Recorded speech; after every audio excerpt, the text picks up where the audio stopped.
नमस्कार। SPT news पर आपका स्वागत है। पेश है 10 मार्च मंगलवार दोपहर 1:15 बजे राजस्थान की बड़ी खबरें। दिल्ली के जनकपुरी में खुले सीवर गड्ढे में गिरकर युवक की मौत के मामले में दिल्ली पुलिस ने मुख्य ठेकेदार हिमांशु गुप्ता को गिरफ्तार कर लिया है। पुलिस ने उसे लगातार तलाश के बाद राजस्थान के उदयपुर से आज 10 मार्च की सुबह हिरासत में लिया। आरोपी वहां छिपा हुआ था और अब उसे आगे की पूछताछ के लिए दिल्ली लाया जा रहा है। यह मामला 6 फरवरी 2026 की रात का है, जब दिल्ली जल बोर्ड के खुले और गहरे सीवर गड्ढे में गिरकर 25 वर्षीय कमल ध्यानी की मौत हो गई थी। हादसे के बाद से ही पुलिस ठेकेदार और उससे जुड़े लोगों की तलाश कर रही थी। राजस्थान के भिवाड़ी के सीमावर्ती हरियाणा क्षेत्र में दिल्ली जयपुर हाईवे पर एक बड़ा हादसा सामने आया है। कापड़ियावास स्थित सिग्नेचर ग्लोबल बिल्डर सोसाइटी में मिट्टी की खुदाई के दौरान कई मजदूर मिट्टी में दब गए। इस हादसे में अब तक 7 मजदूरों की मौत हो गई। जानकारी के अनुसार दिल्ली जयपुर हाईवे पर होटल राव के सामने स्थित निर्माणाधीन सिग्नेचर ग्लोबल सोसाइटी में मिट्टी की खुदाई का काम चल रहा था। इसी दौरान अचानक मिट्टी धंस गई और वहां काम कर रहे कई श्रमिक उसके नीचे दब गए। हादसे के बाद मौके पर अफरा तफरी मच गई। राजस्थान में संचालित महात्मा गांधी राजकीय अंग्रेजी माध्यम विद्यालयों तथा राजकीय अंग्रेजी माध्यम स्कूलों में सत्र 2026-27 के लिए प्रवेश प्रक्रिया 11 मार्च से शुरू होगी। माध्यमिक शिक्षा निदेशालय बीकानेर ने इस संबंध में सभी जिलों के शिक्षा अधिकारियों और विद्यालयों को निर्देश जारी किए हैं। माध्यमिक शिक्षा निदेशक सीताराम जाट की ओर से जारी आदेश के अनुसार विद्यालयों के प्रवेश के लिए अभिभावकों को शाला दर्पण पोर्टल या QR कोड के माध्यम से ऑनलाइन आवेदन करना होगा। निर्धारित सीटों से अधिक आवेदन आने पर लॉटरी प्रक्रिया से चयन किया जाएगा। अयोध्या के राम मंदिर में 19 मार्च 2026 को होने वाला नव संवत्सर समारोह तकनीक और सुरक्षा के लिहाज से बेहद खास माना जा रहा है। इस भव्य आयोजन के लिए श्री राम जन्मभूमि तीर्थ क्षेत्र ट्रस्ट ने सुरक्षा के कड़े इंतजाम किए हैं। इस बार समारोह को स्मार्ट और सुरक्षित बनाने के लिए डिजिटल प्रवेश प्रणाली को अपनाया गया है। समारोह के लिए जारी किए गए सभी कार्ड पर एक विशेष QR कोड अंकित किया गया है। मंदिर परिसर में प्रवेश के समय सुरक्षा कर्मी इस कोड को स्कैन करेंगे। सफल स्कैनिंग और पहचान की पुष्टि होने के बाद ही किसी भी अतिथि को भीतर जाने की अनुमति दी जाएगी। पश्चिम एशिया में चल रहे संघर्ष के कारण कच्चे तेल और गैस की वैश्विक आपूर्ति बाधित हुई है। पंजाब, राजस्थान, उत्तर प्रदेश और महाराष्ट्र समेत कई राज्यों में गैस एजेंसियों ने कमर्शियल सिलेंडर की सप्लाई रोक दी है। डराने वाली बात यह है कि तेल कंपनियों के पास कथित तौर पर केवल 2 दिन का गैस स्टॉक बचा है। हालात इतने गंभीर हो गए हैं कि मुंबई और बेंगलुरु जैसे बड़े शहरों में आज 10 मार्च से होटल और रेस्टोरेंट बंद होने की कगार पर आ गए हैं। इस संकट की सबसे बड़ी वजह तेल कंपनियों के पास बचा बेहद सीमित स्टॉक बताया जा रहा है। पीएम किसान योजना की 22वीं किस्त का किसान लंबे समय से इंतजार कर रहे थे। अब उनका ये इंतजार समाप्त होने वाला है। सरकार की ओर से भी ऑफिशियल तारीख सामने आ गई है। सोशल मीडिया प्लेटफॉर्म पर पीएम किसान के ऑफिशियल अकाउंट पर सरकार ने फाइनल तारीख की घोषणा कर दी है। पीएम किसान के ऑफिशियल अकाउंट पर जारी हुए पोस्ट के अनुसार पीएम किसान की 22वीं 13 मार्च को आएगी।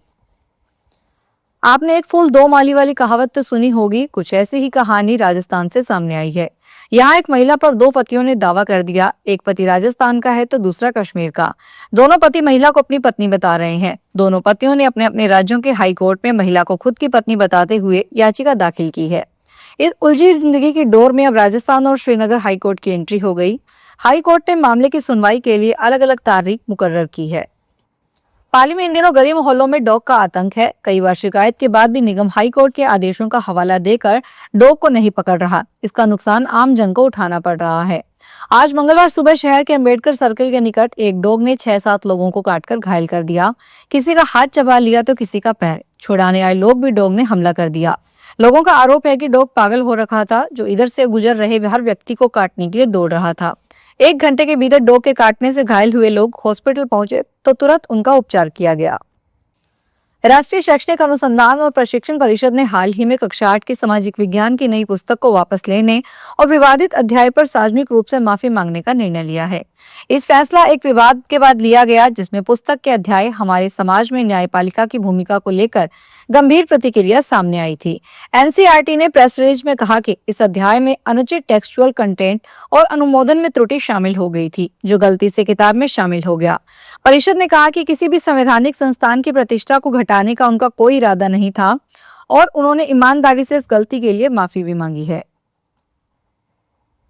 भीलवाड़ा के सदर नगर में बीती रात एक रेडीमेड गारमेंट और टेलरिंग शॉप में आग लग गई। कुछ ही देर में आग से दुकान में रखा लाखों रुपए मूल्य का रेडीमेड गारमेंट और सिलाई मशीन जलकर राख हो गई। लोगों ने जब दुकान में धुआं और आग की लपटें निकलते हुए देखी तो पुलिस और फायर ब्रिगेड को सूचित किया। मौके पर अफरा तफरी मच गई। लोगों ने अपने स्तर पर आग बुझाने की कोशिश की। सूचना मिलने के बाद फायर ब्रिगेड की गाड़ी मौके पर पहुंची और करीब आधे घंटे से 1 घंटे की मशक्कत के बाद आग पर काबू पाया गया। 16 मार्च से शुरू होने वाले मां कैला देवी के वार्षिक लक्खी मेले को लेकर राजस्थान राज्य पथ परिवहन निगम श्रद्धालुओं की सुविधा के लिए मेला स्पेशल बसें चलाएगा। प्रदेश की 46 अगारों से करीब 350 बसों का संचालन 13 मार्च से कैला देवी मेला स्पेशल के रूप में किया जाएगा। तब कुछ नियमित रूट प्रभावित हो सकते हैं। मेला स्पेशल बसों में श्रद्धालुओं को किराए में 50% की छूट दी जाएगी। रोडवेज ने विशेष बस संचालन नियंत्रण व्यवस्था में अधिकारियों की ड्यूटी लगाई है। लुधियाना के सदर थाना के अंतर्गत जालसाजी का एक ऐसा सनसनीखेज मामला सामने आया है जिसमें शातिर ठगों ने चालाकी की सारी हदें पार करते हुए एक व्यक्ति के पैन कार्ड का न केवल गलत इस्तेमाल किया बल्कि उसके नाम पर करोड़ों की प्रॉपर्टी का खेल भी खेल डाला। पुलिस को दी शिकायत में पीड़ित जसप्रीत सिंह ने बताया कि आरोपियों ने बेहद सोची समझी साजिश के तहत उनके पैन कार्ड नंबर का प्रयोग किया और जाली दस्तावेज तैयार कर लिए। इन जालसाजों ने पीड़ित के पैन कार्ड पर 2 लाख रुपए का टीडीएस कटवा कर करीब 2 करोड़ 30 लाख रुपए की बड़ी प्रॉपर्टी की खरीद फरोख्त कर डाली। समर्थन मूल्य पर फसलों की खरीद व्यवस्था को लेकर सरकारी सिस्टम पर सवाल उठने लगे हैं। हालात यह है कि सरसों की फसल बाजार में आकर व्यापारियों के पास बिक रही है, लेकिन उसकी सरकारी खरीद अभी शुरू नहीं हुई है। वहीं दूसरी ओर गेहूं की अधिकांश फसल अभी खेतों में ही खड़ी है। इसके बावजूद सरकार ने उनकी खरीद 10 मार्च से शुरू करने का फैसला किया है। इस व्यवस्था को लेकर किसानों में असमंजस और नाराजगी दोनों देखने को मिल रही है। किसान सरकारी खरीद सिस्टम को सुधारने की मांग कर रहा है। फरीदाबाद में बाटा फ्लाईओवर के नीचे 20 से अधिक रेहड़ी खोखे व अस्थायी दुकानें मंगलवार तड़के आग से जलकर राख हो गई। इसमें कॉस्मेटिक, जूते, कपड़े की अस्थायी दुकानें, रेहड़ी व खोखे थे। इसमें लाखों रुपए का माल रखा हुआ था जो सारा जल गया। बाटा फ्लाईओवर के पिलरों को भी नुकसान हुआ है। गनीमत यह रही कि आग से किसी के झुलसने की सूचना नहीं है। आग के कारणों का भी पता नहीं चल पाया है। अनुमान है कि किसी दुकान में शॉर्ट सर्किट हुआ होगा और उसके बाद आग लगी। बाद में आग ने सभी दुकानों को अपनी चपेट में ले लिया। अजमेर के मदार रेलवे स्टेशन से करीब 1 किलोमीटर दूर रेलवे ट्रैक के ऊपर से गुजर रही लगभग 25,000 किलोवाट क्षमता की हाई टेंशन ओएचई लाइन अचानक टूटकर ट्रैक पर गिर गई। कारणों का खुलासा नहीं हो पाया है। घटना की जानकारी मिलते ही डीएफसीसी के सुरक्षा गार्ड मौके पर पहुंचे और उन्होंने तुरंत जीआरपी पुलिस को सूचना दी। सूचना पर जीआरपी स्टाफ भी मौके पर पहुंचा। बाद में इन लाइनों को दुरुस्त किया गया। जानकारी के अनुसार ओएचई वायर टूटने के कारण रेलवे ट्रैक पर बिजली सप्लाई जारी थी, जिससे खतरे की स्थिति बन गई थी। फिलहाल इस बुलेटिन में इतना ही। फिर हाजिर होंगे बड़ी खबरों के साथ।